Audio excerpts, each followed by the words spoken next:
Hey guys, what is up? It's Dusty here, and welcome back to another episode of the Daily Crypto News. And today, I think I have a video that a lot of you guys have been waiting for here. These are my thoughts on XRP, honestly. So, long story short, if you don't know what XRP is, check one of my other 5,000 videos on the crypto, right? If you don't know what XRP is, take a little bit of time to look into it. Let me just say the most important words.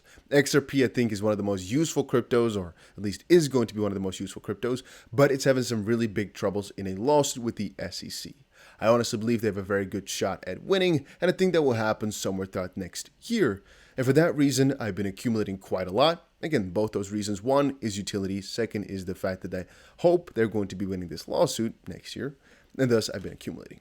But there's a couple of caveats to that story. One is that the actual utility I didn't really describe, but it goes really far. It's mostly the change in the financial system, like I've sometimes described with Bitcoin too, but then mostly on a bank level to be some mostly in the background of things. But we won't talk about that too much about the actual XRP utility.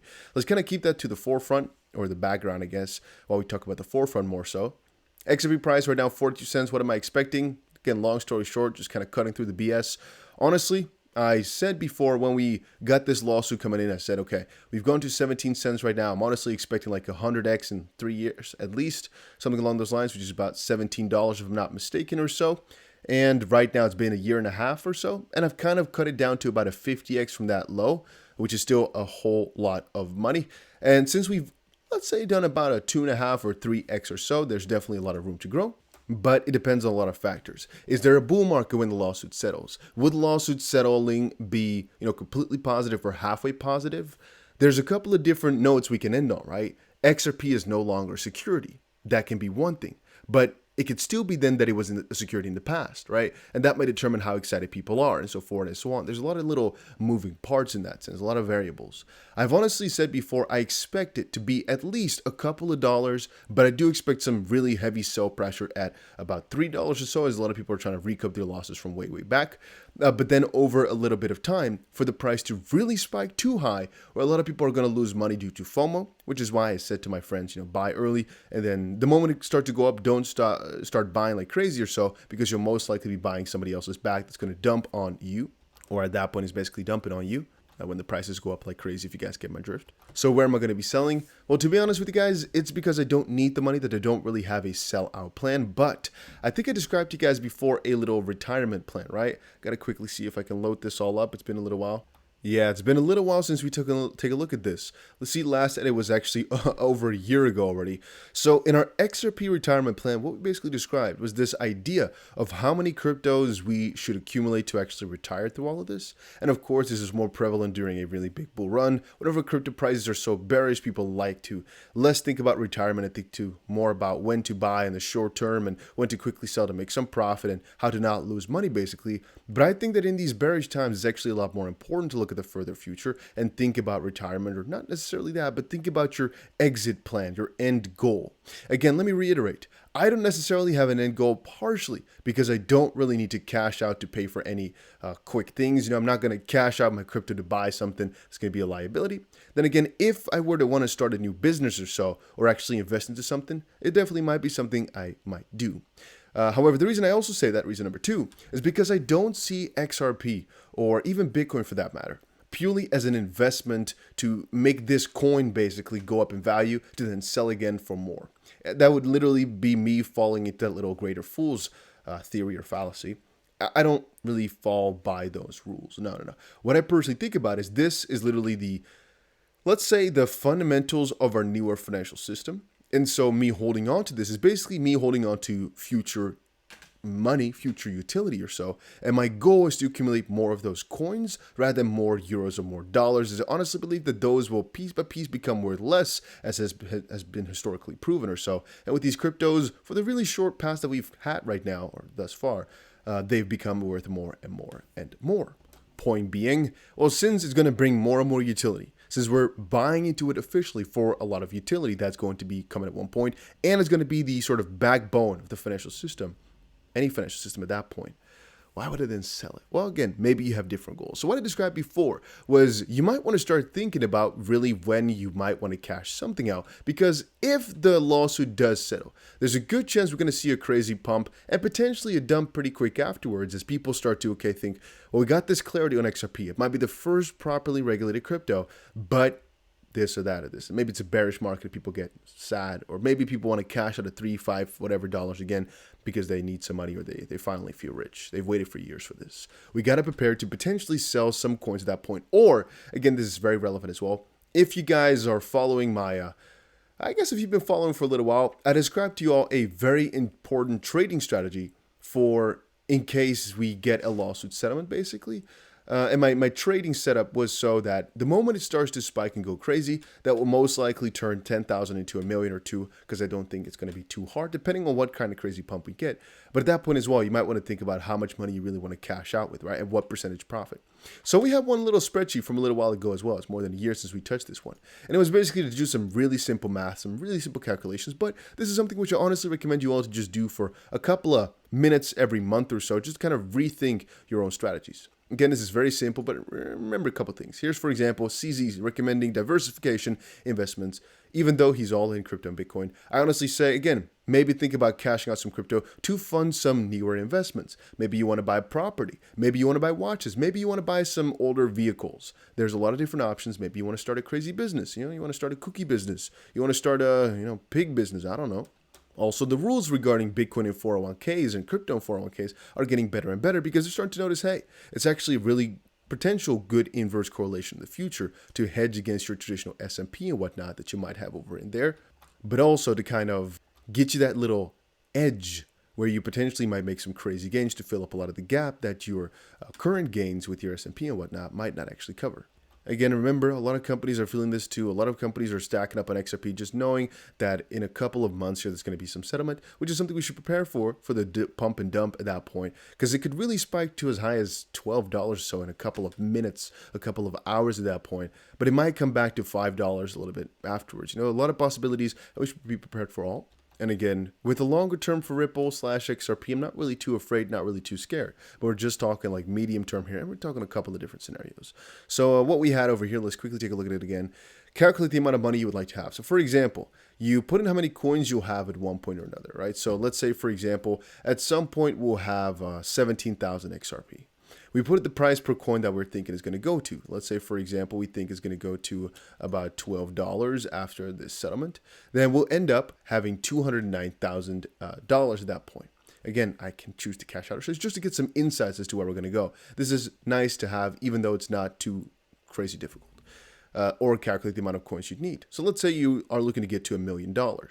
Let's say you have in your head that after settlement it's going to go to $100, or let's again put $14.50 just for fun here. You think it's going to go to $14.50? Well, to actually get that $1 million, you need yourself 70,000-ish XRP, or 69,000 or so. It might be a lot, might be little to some people. Doesn't matter. It's just to give you guys some idea. Or if you know the amount of money you want to get, the amount of coins you want to get to, or you're going to get to eventually, then here you can see what price you need the coin to get to your goal. As an example, these are just simple calculations, but they are very, very relevant and very important. Know your numbers, know your game, know exactly your next plan. Write it down as well. Again, I tell you guys, I always have one little, let me show it to you guys actually. Right now, it's a little bit of a bad example. This is because of our stream from before. I wrote a name down, as I told you guys. One person was going to get written down. I'm going to keep it there for a couple of days, and right now it's Tommy. You're still on my piece of paper, my friend, from the live stream a couple of days ago. I'm not deleting that just quite yet. Still going to be there for a couple of days. But usually I have a notepad right here. Whenever I think of a new idea in terms of like an investment or something I might want to do, I write it down instantly or so. And I usually have at least my phone or so with me, or a small notepad, like a little notepad, like an A6, I think it is. Yeah, I think it's A6. Just really, really small. Just to, in case I do think of something, to be able to write it down and to potentially go for that. But for that reason, I also have to very often strategize. So one of the things which I wrote down yesterday, for example, no, the paper is somewhere else. Okay, I can't find the paper just quickly, but just understand, I guess, from what I'm saying. What I wrote down really, really recently here, just, I guess a couple of, I'm now seeing you, but guys might have not even seen it properly because my camera's in the way. It is what it is. It is what it is. What I do very often is I put down a couple of tasks for myself. Check exactly how much money I have available. Check exactly how many investments I have lined up, because I usually do diversify quite properly, to different sectors, but also in the crypto space. If you invest into newer projects, which I do quite often, you have to think about how much money you have left to invest in what, or how you want to allocate these things. Because at the end of the day, let's say you have, as a hypothetical, right? Let's say you have $1 million and all these investments which you want to do are 600,000. You still have to think about what wallet to spend where and yada, yada, yada, what cryptos or what altcoins to sell to purchase some new altcoins or so. You have to think these things through, and usually I write them down up front, and I honestly recommend you guys to do that. Point of this video yet again, to kind of hopefully make you realize we're in it for the longer term. With XRP specifically, I think it's a utility crypto, so it doesn't necessarily have to be pumped and dumped, bought or sold quickly. But you might want to make use of the bigger pump the moment that we do get a settlement, just for the short term. Again, I'm not saying sell everything, but I'm saying be aware of your financial situation. For some people, it might not honestly be worth it to keep on and holding on to every single crypto that you've had, because I've been here since a long time. But I've also held my XRP when it was at $3, almost $4 or so, and I'm still holding a lot of the XRP which I had at that point. Now, if I was smarter, I would have cashed out at least some at those tops, a little bit, just to fund whatever other altcoin I might want to buy that's not pumped as much, for example, or something along those lines. If you're fully into XRP, even then, what's your point then? Because if that's the case, then why would you even watch updates if you're not planning to buy anymore if the prices go higher? Most people, they're either thinking of buying more, the prices go higher, or they just want to stack up now and then just kind of be done with that. But then we also have to think about yield strategies and so on. I've talked about this before. I sometimes also say to people, cash out some so you can put that money to work somewhere to actually generate you more money, because your XRP has some yields, sure, and flare is coming up, sure. But you got to think about these things to generate you more money along the road. And I usually go for some general altcoins or so because those are my best investments. But I digress, all right? I just wanted to share that information with you guys. Just know, again, Ripple is expanding. A lot of companies are hoarding up on this XRP. A lot of other altcoins too, but XRP specifically, it's a very, very good risk to reward if you ask me. Not financial advice, it's just my own opinion. Crypto is getting more and more into these 401k plans because they're all starting to think it gives you the edge over retiring early, so to speak. And CZ also says diversify, which I honestly recommend you guys as well. But there's a good reason as to why we're holding XRP. It has one of the best risk to reward ratios. And there's a little fun, I guess, number thingy for yourself. We talked before about if you want to retire and you're in the US or any place for that matter that's like really Western, don't ever think of retiring with less than $1 million. It's not easy. It's not something you want to go for. But here we actually base it upon the idea that you're going to be able to get yourself 4% or so a year on your money. And then if you're in the Netherlands, you need at least 7. We talked about this all before, but it's not too relevant. Also, one thing you got to consider for yourself as well is, let's say you do really well, right? You get to those crazy XP prices in like years from now, at those $10,000 price, which some of you guys are hoping to get towards. I'm never really hoping we're going to get there because I don't care for that. It's too high. I don't need that. But you got to remember that some exchanges are going to be really, really difficult with cashing out. And so I've actually put a couple of different exchanges in here as well, with just how much it's possible or how much you can actually cash, withdraw, and whatnot, because some people were fizzing in about that. If it's a percentage fee, you'd rather want a flat fee, but I think the more money you have, you're going to need a percentage fee. You got to think about that really properly. Let's say you want to cash out $20 million or so. If it's a 1% fee, that's a lot of money.